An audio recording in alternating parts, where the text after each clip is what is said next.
ownership question really needs to be addressed. And one of the biggest areas of coverage that is missing is the coverage of the newspaper buyouts and layoffs as a really good, aggressive business story.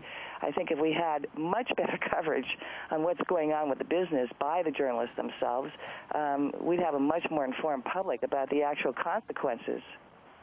I'd like to ask Chris Hedges on this ownership issue. Frank Blethen, who's been one of the maverick publishers of the Seattle Times, he's always been opposed to media concentration, has been recently putting forth the idea that maybe the government should get involved through tax policies in helping to foster the continuation of local newspapers, just as it does in other areas of the economy. Not necessarily to get involved in the content, but just to preserve local newspapers and their ability to function. What's your sense about the ownership issue? That's the BBC model, where you impose a sort of small tax on everybody to sustain a serious news gathering as part of a functioning democracy.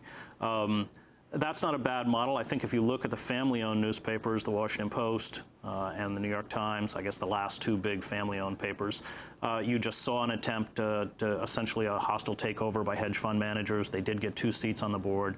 But with the New York Times. With the New York Times. And the Sulzbergers do have a sense that, you know, this is a business, but it's also a public trust.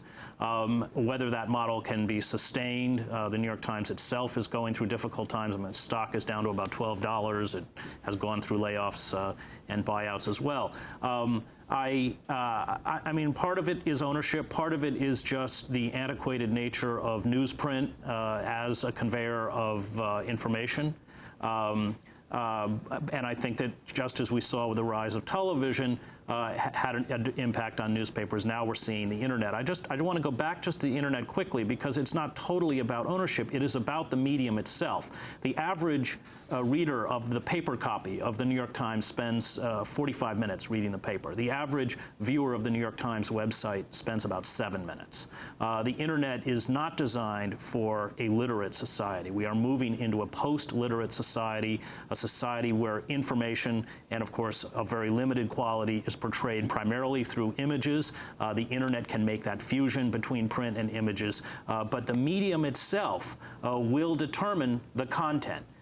And to somehow look at the internet as simply another delivery system is a mistake. So there are many factors that go in here.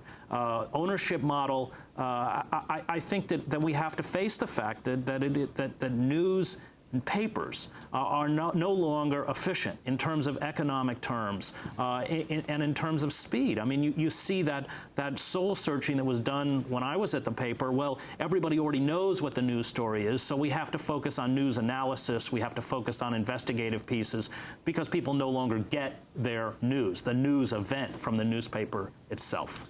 Linda, what about this issue that the medium is a message, that the internet itself defines a new way and not necessarily a more complete or comprehensive way for people to get their information?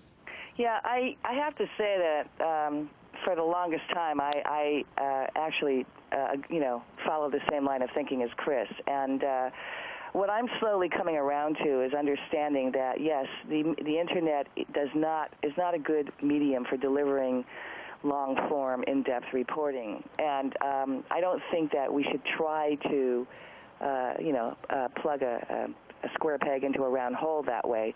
But I think that realistically we have to look at ways to generate attention, to use the internet to drive attention to longer form reporting that can be found elsewhere, including print. And, you know, I think that one of the biggest mistakes being made right now is the rush to try to grab the attention of young people by developing news in short bites so that they can be transmitted over the cell phone. There's just no way that you can do that and really do justice to the news. So I agree. I think there are issues around that, but you know, I think we have to come to terms with the fact that the new media exists, and we have to figure out ways to drive people's attention, you know, capture their attention first using the new media, and then driving them back to possibly print or even back to broadcast or other media.